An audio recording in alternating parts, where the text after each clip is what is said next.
Hey buddies, welcome to AmassGames. My name is Simon and today I'm going to show you how to set up, play and review the game Adventure Games Discover the Story, The Dungeon.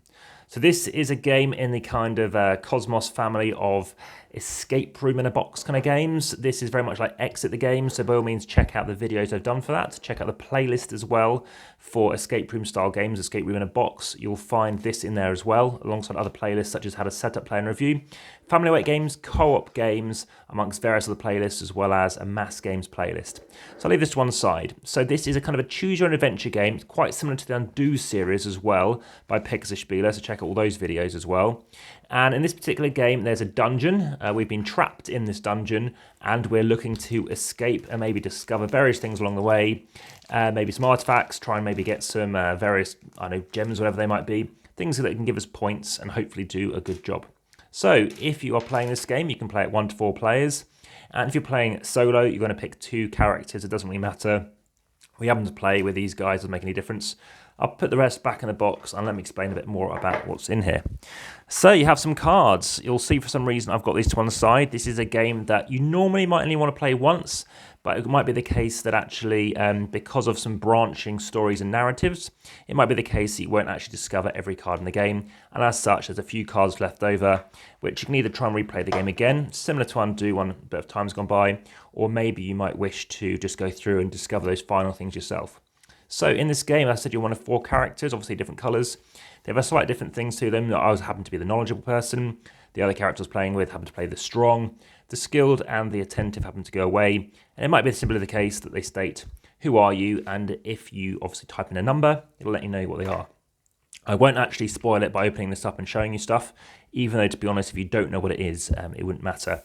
So you can take A and turn it over, and as you can see, we're in this dungeon. There's some skeleton here, broken bar, there's some grate, there's some scratches on the door, there's this keyhole, we've got a bed, some darkness under here. And in the game, you can go to various locations. You go, well, I want to look in the grate first, or I want to go and look on that bed first. When one person takes their turn, they go to that location, they type this number into the app. You do not need to use this helper app. You can use the book, but I highly recommend just doing that. Please bear in mind, as I made the mistake of, it won't necessarily learn. So if you go here a second time, remember, this was based on a booklet. So it won't say, and be smart, oh, you've come back here. It won't know that. Unless it was even cleverer and said something along the lines of, oh, do you now have this item? Which you might well have. So yes, you might want to go to various locations, and from that you might decide something else. And throughout the game, it might start giving you cards. Now, we are on part A1, so that's the first of 3 adventures. This is a game that takes around 90 minutes per adventure, and I think that's fairly accurate, although the last one took twice that amount, and there's one reason. When you play a chapter, you can reset it, you can take a photo and see where you're up to, but this is a game that definitely, even if you make lots of notes, you never know what notes you necessarily might need. And even if I write branching things such as I go to A and then I go to 101 and then I use a certain thing and I go somewhere else, you'll still find that you can easily get stuck, and very small, minute parts of a room might be something you want to pay attention to in a different room as rooms start expanding. So I said there's 3 parts to the story, A1, A2 and A3. There's E, which I didn't know at the time, but that meant ending. So you're going to look up various things to do with that. All that can pretty much go back in the box time being. It's nothing that you need immediately. You're also going to have various cards, adventure cards. These are from 10 all the way up to about 90 something. And what they let you do is when you go to a location, it might say, you're here, now take this. So it might be there's a loose brick. And I might say, here, take this brick out, have card 25, which might be a loose brick, whatever it is, because you might use that to then smash the door or whatever it might be. And sometimes you're going to combine numbers such as 10 and 11. So you don't type 21 in games like Unlock, which you'll also find on the channel, but instead you're going to type in 10 and then 11. So you're going to type a 4-digit number, always the lowest digit first. And at one point in chapter 3, I forgot about that and I couldn't find something to do with the rope. Again, that's not really a spoiler, I have no idea what I'm talking about. But the fact is, it is sometimes tricky to always remember that's exactly how it works. Now, there's 12 lives in this game, and depending on the number of players, you're going to split that up evenly. So I happen to have 6, so the opponent had 6, and you never know which place you want to go to. And I happen to, every single time, always hurt myself. I was completely out of health, so what happens over here is if you lose a health point, it goes to the side here. Once you're completely out of health, you next lose one, this goes back in the box. For chapter 2, you may gain some more life back, but ultimately you cannot come back to whatever you were last at. So if this is out of the game, I'm down to 5. I won't go beyond 5 next time. So I was on my last bit of life, and even though if someone else is with you, obviously in the game, obviously 2 players, someone else naturally will jump in front of you to take a life off you or save a life for you, but you'll still go down to whittling it down to wherever it might be. And the other person didn't lose a single life throughout the entire game as well. So I can't necessarily say, well, do I want to go here? Is that a good thing or a bad? Is this going to tell me something, or is it going to have some infectious disease and it's going to give it to me? It's not indicative, and that is a bit of a problem for me. There are games I can do which some people think are like that too. Both games have some hints as to what you should do. Undo is a bit different because you are trying to not second guess, i.e. if you do what you think you should do, then you're following the fate, which is why you need to think differently. Everyone gets, well, I say everyone, there's only 2 available, 2 turn overview cards, and for that reason I recommend the game as a 2, so you can play it like this, and ultimately you can choose to do a thing. Basically, you're moving a place, doing a thing. It doesn't matter too much, but sometimes it might be, obviously, you could lose health, or you could gain something, or you might get a curse, or whatever it might be. So bear in mind, keep an eye on, you go there, then you go there. It's quick turns, you read a passage, you do something else, and then you move on. So the narrator is very good. He's a professional artist. I want to say not Ben Holland, but something like Tom Bennett, I think it is.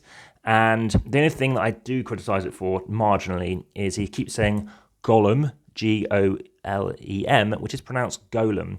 It's to do with like an ancient tree spirit and stuff like that. It's a bit of a shame that wasn't really mentioned. I found it very claustrophobic, then that's good or bad, depending on how you like it. So as I mentioned about scoring, we didn't do that well. Well, not terribly, but we scored 4 out of maximum 6 stars. Some of the locations, yes, you might need to go to again and stuff like that. It can be a bit frustrating at times. Sometimes it isn't that fluid. And as I said, it is better if you just play it all in one hit. It does take a lot of table presence. So if you don't happen to then play the next one, I've packed it away, like I said, packed it away up like 4 or 5 times. Brilliant artwork. I like it very much. I like the way you might, I don't know, go up through these rafters, and I like the way it links together. There's some fun bits in there too. Sometimes I try to second guess the game we both did, and actually sometimes the most obvious one was the thing to go for. Aside from that, as a rating, I would give this game kind of a 6.5 out of 10. I think because there are a few minor puzzles, only about 3 or so, that we encountered. You can't necessarily do everything in the game, like I said. Sometimes it keeps saying, oh, do you have this card? Well, you can't go here then. And I had to almost check the rules just to see if that's the case, and it is the case that you definitely can't do everything. So there might be other characters you encounter, you definitely can't encounter all of them. So you have to bear that in mind. You won't necessarily know that in advance, but it's handy to know that don't be frustrated if you can't find something, that there's a reason for it and there's different ways of doing it, and they might loop together or come back together at some point. Nicely done. I know the designers very well, and great combination of guys, award-winning guys. You've got Matt Dunstan and you've got Phil Walker-Harding, these Australians, very, very good. Although I believe they've probably done this remotely. So this has been a certain game, a new kind of idea from Cosmos, which is Adventure Games, Discover the Story, and this is the Dungeon. Now, there are other ones out there. This is the highest rated of them, currently rating of 7.1. Like I said, I'm giving it slightly lower than that just because of a few minor quibbles. But otherwise, it was intense. It was entertaining, but again, you can't always second guess these things, and I definitely would recommend an exit over it, but they are very puzzly exits, of course. Aside from that, please hit the like button, please share, please subscribe if you haven't already, and check the notification bell as well. And also, please make sure you look out and consider checking out the description where you'll find Patreon links, so please subscribe and obviously support. And lastly, you've got Instagram and Facebook with over 2,100 photos. So check out the comments and let me know your thoughts. There are further videos coming, not necessarily in this series, there might be, but of course, watch this space. Aside from that, there are various other games coming to the channel, so I hope you find them of interest. This has been released around Halloween, the whole week of Halloween games, and hopefully, again, you've obviously enjoyed what you've seen. Well, all the best, and that's been Adventure Games, The Dungeon.